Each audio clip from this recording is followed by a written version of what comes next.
Is your nervous system telling you to go step outside and take a walk? We won't know these things if we don't check in, or if we book our meeting schedule so tight that there's no room for break, there's no room for a practice. So then there's no room for improvement.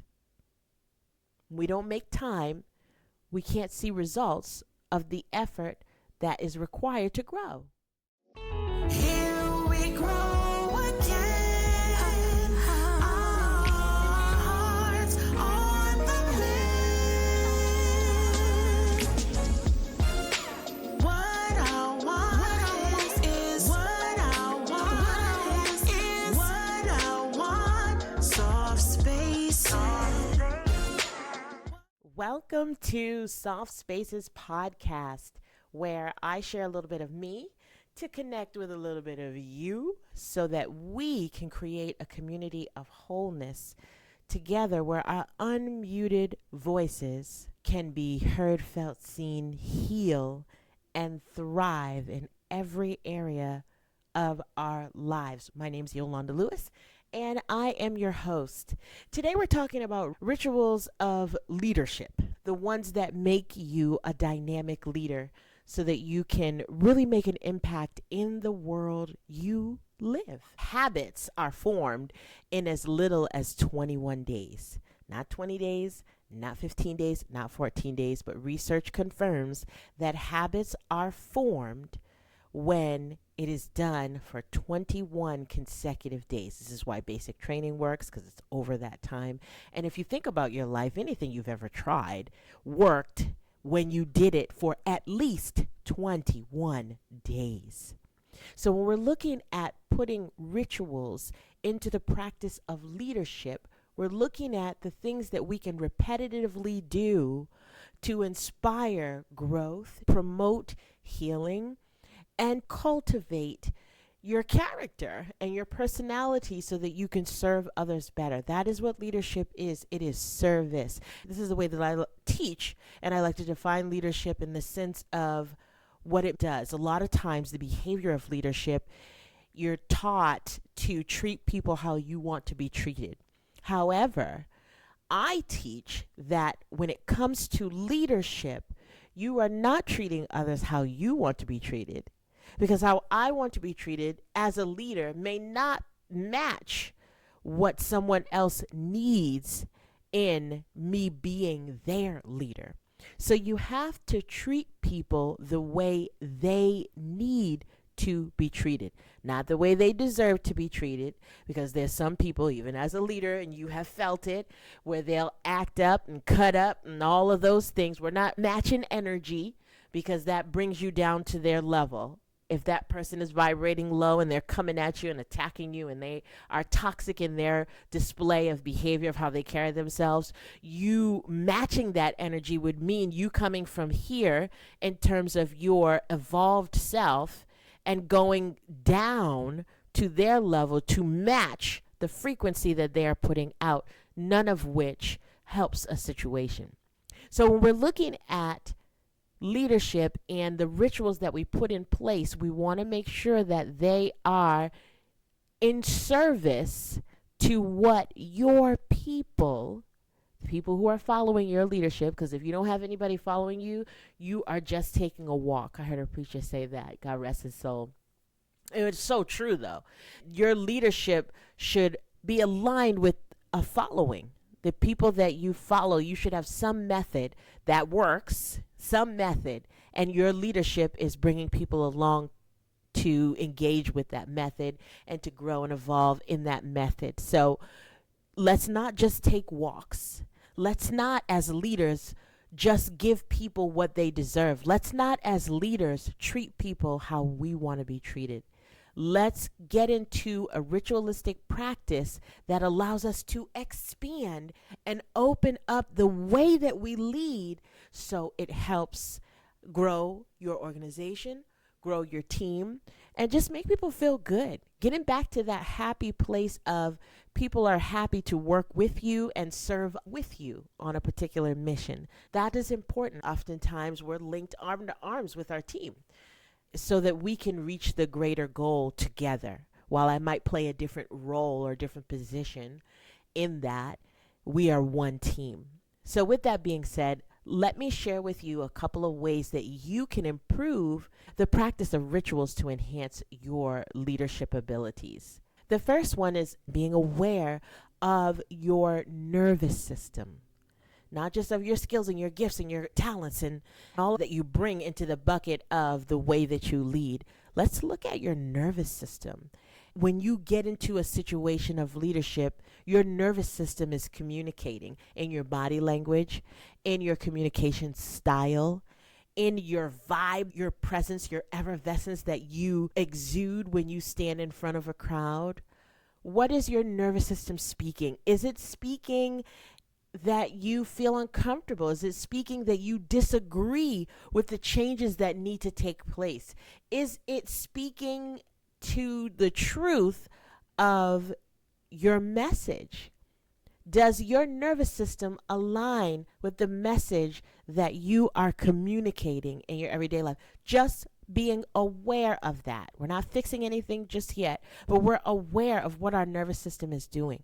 Is your nervous system hyperactive to where you feel super pressed and super stressed at work to rush to get things done because you have deadlines, because you have executives that are looking for answers, because you have executives that are looking for performance results? What is your nervous system saying in alignment with the tasks that you're doing? What is it trying to tell you in any given circumstances? Tuning into your nervous system is a ritual that you can practice not only daily, every day, but in momentous occasions, in the moment of the occasion, listening to your nervous system. That is the first ritual that you can engage in the practice of your leadership. Paying attention to how your nervous system is communicating. If it's saying, you're feeling guarded, and so you didn't realize it, that you were feeling guarded, and because you don't really like these people on a personal level, and so your arms are always folded. How does that come off in leadership? How does that make your team feel like you are approachable? Thinking about, that's just one example, but tap in on a regular basis to your nervous system. So, for example, maybe when you first get to the office in the morning, or you first crack open that laptop if you're at home, what is your nervous system saying? How do you regulate it? Is it already going crazy? Is it already vibrating very high because you're anxious about what you're going to find in your email, or you saw it on your mobile device and you're ready now to attack and engage in solving the problem before you even had your coffee, or even you have coffee in hand, lunch pail in hand, and you are having this idea on your mind of what you're going to say back? Where are you at? Checking in right in the morning, checking in midday. Are you feeling exhausted by midday? Is your nervous system telling you to go step outside and take a walk? We won't know these things if we don't check in, or if we book our meeting schedule so tight that there's no room for break, there's no room for a practice. So then there's no room for improvement. We don't make time, we can't see results of the effort that is required to grow. Then you might want to add a ritual at the end before you transition from home to work. Even if you work from home, transitioning from work to home or home to work in the morning, checking in with your nervous system. And you can do a breathing reset in those places, and nobody even has to know that you're doing it. Yawning. That is a way and a form of our body's way to breathe and reset. And yawning is contagious. Matter of fact, I think I feel one coming on right now just because I mentioned the word. How about you? Did you just yawn? In your yawn, you are releasing a form of energy that is resetting the body. Think about it. When you yawn, after you yawn, you feel like, oh, okay, now I can do it, right? Yawning, it just resets. It just transitions us to be more alert. It wakes us up. It jolts us awake. So yawn. No one has to know. Some people might think that you're bored if you yawn, but you're resetting your nervous system. That's just one of the ways. I invite you to adopt the ritual of checking in with your nervous system. Now that we've looked at the internal part of the ritual, let's look at some external rituals we can incorporate into our becoming a better leader and into our leadership practice. When you're looking at some of the external ways that you can create rituals in a routine format that you do every single day, is to look at your body. Our body holds so much wisdom, our nervous system and our body together even. Our body, though, our physical body holds so much wisdom. For example, right now, let's check in with your body. So not your nervous system, that's based off of what you're feeling. Your feelings energize the nervous system. But on a physiological level, your body carries the rest of the message. So when we're looking at the rest of the message, we have those emotions and we've put nomenclature to those emotions that are coming out in our nervous system, and we're regulating it through breath, yawning, and then we're looking at our outer body and we're seeing if our leg is stiff. We're seeing if when we walk to the bathroom, we're walking with a limp. In my corporate days, I remember there was a senior manager. He didn't leave his office often, but when he did, he schlepped down the hall to the men's room and he jingled in his pocket change or whatever was in there that made a jingle. Because if I say change, then I'm probably dating myself, and I don't want you to know all that. I'm joking. What I am serious about, though, is his behavior. So he did a little jangle, and he literally schlepped, like shuffled his feet. He didn't pick them up and just walk fervently. He schlepped from his office to the bathroom. That was his way to physically release whatever was happening in the office. Now, at that time, I was younger, so I didn't understand. There was just like mystery and mystical nature going on. Now I understand, as a leader of my own organization and having progressed in my career as a leader, I learned, looking back, I can put understanding to that experience and know that he was moving his body around to release some of the stress that he was carrying physically from the business that he was handling. When you look at yourself, you can look to see what ways and ritual, and he did this ritual using the same executive as an example. He used this ritual of going to the bathroom, which he had to do anyways, but he did it on the clock. Like it was literally, I want to say, and I'm not saying he didn't go to the bathroom other times of the day. I don't know all his business. But what I do know was there was a certain time of day, and I want to say it was around 3-4 o'clock in the afternoon where he did this shuffle, where he did this schlepping down the hall with the jingle. And it was very intentional. So when you look at your day and you look at the ways that you can release some energy, maybe it's standing outside. That's actually one of the things I used to do. I like air, fresh air, and it didn't even matter if it was cold. I just wanted to enjoy a fresh dose of air. Even if it was raining, the fresh air, I needed to step outside. And I did this usually after the end of my morning meetings and the end of my afternoon meetings, like close right before we left. And that was what I needed to do physically to break up my day. Routine, ritual. So we have checking in with the nervous system. We have checking in with the actual physiological parts of our body. And then we want to make sure in this routine, finally, that it is repetitive. So not just daily, but literally you have a morning routine, you have an afternoon routine, and you have an evening routine. Maybe you have a transition in the morning routine, a transition in the afternoon routine, where you go from lunch back to work and work to lunch. In the morning, where you going to work or clocking in, however you do it, cracking open the laptop.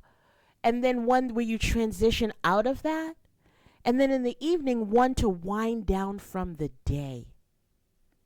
It's important to be intentional about winding down from the day. I remember it wasn't until really recently that I started engaging in evening routines, so much so that my evening routine incorporates washing my face, like, and not just if I have makeup, but literally going into facial cleansing stuff. And I learned about toners and all my soft gals. You already know this stuff, but for me, it was super new to take care and take time to care for myself in that way. Some women, they do a routine of where you're lotioning certain parts of your body and your feet before you get in the bed, creating an evening ritual to end the day. In the same way we create one to be intentional to start the day, is very important to how you show up as a leader in your life. And finally, what you can always do is breathe. At the end of every episode of Soft Spaces Podcast, I invite you into the soft space to breathe. In this breathing, we're looking to consider where our body and our mind and our spirit is in this moment. We're looking to consider the information that it is taking in so we can see where it fits in the various aspects of our leadership so we can serve greater our community and grow in our organizations. With this breath, we take 2 inhales and 2 exhales. And sometimes our body wants to make a sound when we exhale. And if it does, let it. Sometimes our body wants to continue breathing even after we're done here together. If it wants to, let it. Get into the breathing, let yourself fall into the breathing, and listen to what the message your body is trying to express to you and release to you, because it's valuable to whatever your next level is. So, welcome to the soft space. Let's begin. Deep breath in. One more breath. And exhale.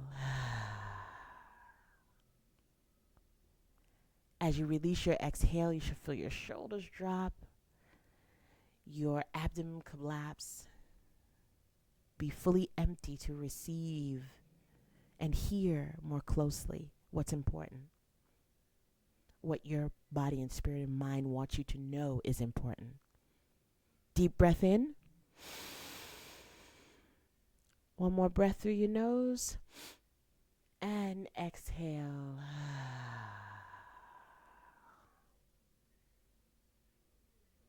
I want to thank you for coming on in to this soft space with me. And I want to thank you for tuning into this episode. And I will see you again on the next episode. In the meantime, take care and God bless.